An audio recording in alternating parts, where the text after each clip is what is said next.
Hello everyone, good morning and welcome back to my channel. ये 8 जनवरी का video है। मैं लाइब्रेरी जा रही थी और आज मुझे बहुत कुछ करना था बिकॉज़ इसके एक दिन पहले मेरी पढ़ाई उतनी अच्छी नहीं हुई थी। सो मैं लाइब्रेरी पहुंच गई थी और फिर मैंने साइन किया। मेरी लाइब्रेरी में साइन करना पड़ता है, पता नहीं क्यों। और उसके बाद मैं लाइब्रेरी चली गई थी ऊपर। फिर मैंने अपना सामान वगैरह रखा, जैसे बैग वैग हो गया, टिफ़िन, और बहुत सारी बुक्स हो गई थी जो मुझे लानी थी और बहुत सारी चीज़ें हो जाती हैं।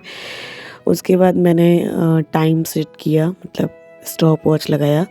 स्टॉप वॉच से पता चल जाता है कि आप कितने पानी में हो, मतलब क्या पढ़ रहे हो, कितना पढ़ रहे हो। यहाँ मुझे आवर नहीं काउंट करने की ज़रूरत होती है, बट मैंने बस ऐसे ही लगा देती हूँ कि उससे मेरी कंटिन्यूटी बनी रहती है। मुझे ऐसा लगता है कि अगर मैं उठूँगी तो मेरा लॉस होगा। उसके बाद फिर मैंने मेंस के फैक्ट्स लिखे जो मैं डेली लिखती हूँ। 1-2 रिवाइज़ किए और बाकी जो बचे हुए थे वो मैंने राइट डाउन किए।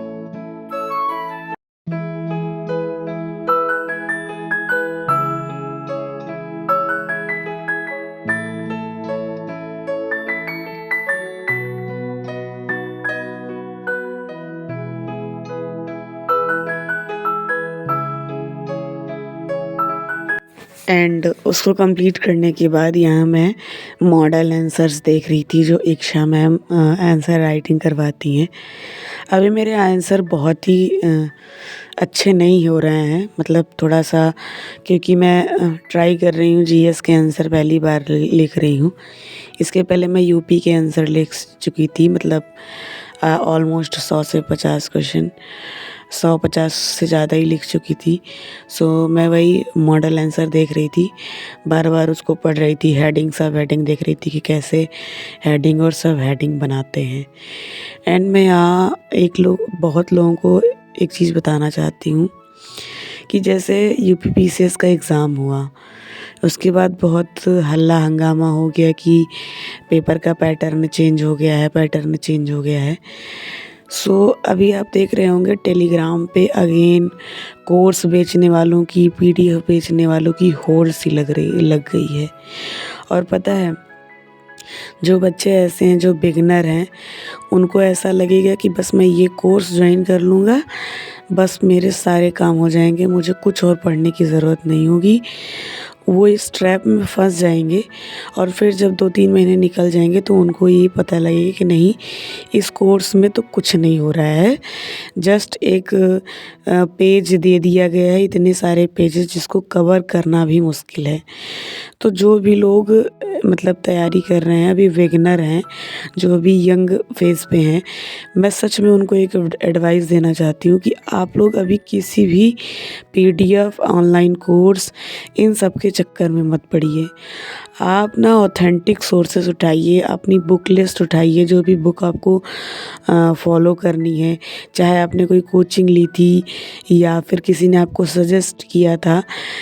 आप कोई भी जो भी स्टैंडर्ड बुक हैं या एनसीईआरटी अगर आपने नहीं पढ़ी है तो आपके पास अच्छा टाइम है, आप एनसीईआरटी को कवर कर सकते हैं।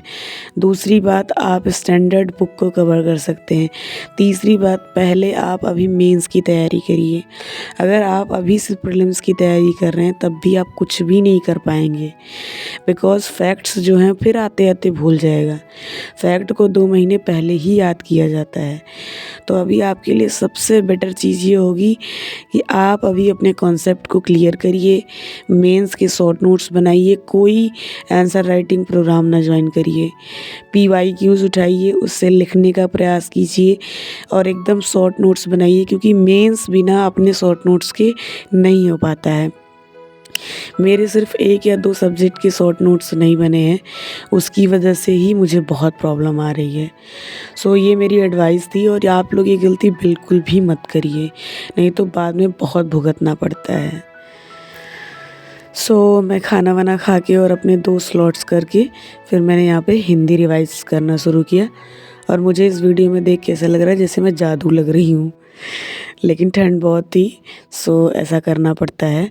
यहाँ पे मैं हिंदी पढ़ रही थी, और हिंदी मैं इसलिए कर रही हूँ क्योंकि हिंदी आरओ में भी आती है और हिंदी बहुत ही स्कोरिंग सब्जेक्ट है, तो हिंदी को आधे 1 घंटा देना तो बनता है। तो मैं लिटरली कभी कभी भूल जाती हूँ हिंदी पढ़ना, लेकिन अब मैंने शेड्यूल बनाया कि मैं खाना खाने के बाद हिंदी ही पढ़ूँगी, क्योंकि थोड़ा नींद आती है। तो हिंदी पढ़ूँगी, तो क्योंकि हिंदी थोड़ा मुझे इंटरेस्टिंग लगता है, तो शायद उससे नींद नहीं आएगी। एंड हिंदी करने के बाद फिर मैं यहाँ पे यूपी की कुछ पर्सनालिटीज़ हैं, जैसे राम मनोहर लोहिया, आचार्य नरेंद्र देव, इन सब से क्वेश्चन जो है मेंस में आते हैं। तो मैं उन सभी पर्सनालिटीज़ का शॉर्ट नोट्स बना रही थी ओनली आईएएस की बुक से और गूगल की हेल्प से, क्योंकि कुछ एकदम रैंडम क्वेश्चन आ जाते हैं, जैसे सहजानंद सरस्वती इन सब के बारे में पूछता रहता है, तो वही मैं शॉर्ट नोट्स बना रही थी। एंड उसके बाद फिर से मैंने अपना प्रहार से मॉडर्न हिस्ट्री कंप्लीट किया, और कल मेरा मॉडर्न हिस्ट्री कंप्लीट हो गया था, तो मैं बहुत खुश थी, मैंने पूरा कंप्लीट अच्छे से कर लिया था। फिर रूम पे आके मैंने अपने लिए खाना बनाया, क्योंकि मेरा भाई नहीं है, तो इस समय मैं अकेले हूँ। वो आया था फिर से चला गया, सो मैं वही खाना बना रही थी। और स्टूडेंट्स मोस्टली खिचड़ी या फिर तहरी यही सब बनाते हैं, सो मैं भी वही खिचड़ी ही आके बना रही थी, क्योंकि फिर से मेरी 9 बजे आंसर राइटिंग की क्लास होती है। और मैं अपने आप को सच में बहुत पुश कर रही हूँ, ताकि मैं मतलब अपना बेस्ट दे सकूं। और अभी मैं सिर्फ आंसर राइटिंग और मेंस की तैयारी ही कर रही हूँ, चाहे मेरा प्रीलिम्स हो या नहीं हो, इस मैं डायलेमा में नहीं हूँ, सिर्फ मैं अपने आप पे फोकस कर रही हूँ। तो ये एक समय मैं तो अभी देने जा रही थी आंसर, मैंने सोचा उसके पहले मैं थोड़ा बहुत कुछ खा लेती हूँ। और ये मेरा लास्ट स्लॉट था स्टडी का, जिसमें मैंने वही आंसर राइटिंग वगैरह कंप्लीट किया। सो अगर आपको चैनल पसंद आया हो और अच्छा लग रहा हो, तो प्लीज़ लाइक, शेयर और सब्सक्राइब ज़रूर करिएगा। आपको यहाँ अच्छे अच्छे वीडियोस भी मिलेंगे और अच्छी इन्फॉर्मेशन मिलेगी, जो आपको मिस गाइडेंस से दूर भगाएगी। अगर आप सब में से किसी की भी कोई भी क्वेरी हो रिलेटेड यूपी पीसीएस या आरओ यारो, आप मुझसे पूछ सकते हैं, मैं आपको ज़रूर अच्छे से गाइड करूँगी। बिकॉज़ यहाँ पे टेलीग्राम, यूट्यूब, इन सब जगहों पे बहुत ही ज़्यादा मिस गाइडेंस है, जिसमें फंस के लोग अपना 1-2 साल 3 साल बर्बाद ही कर लेते हैं। So thank you so much, thank you for watching, please keep support.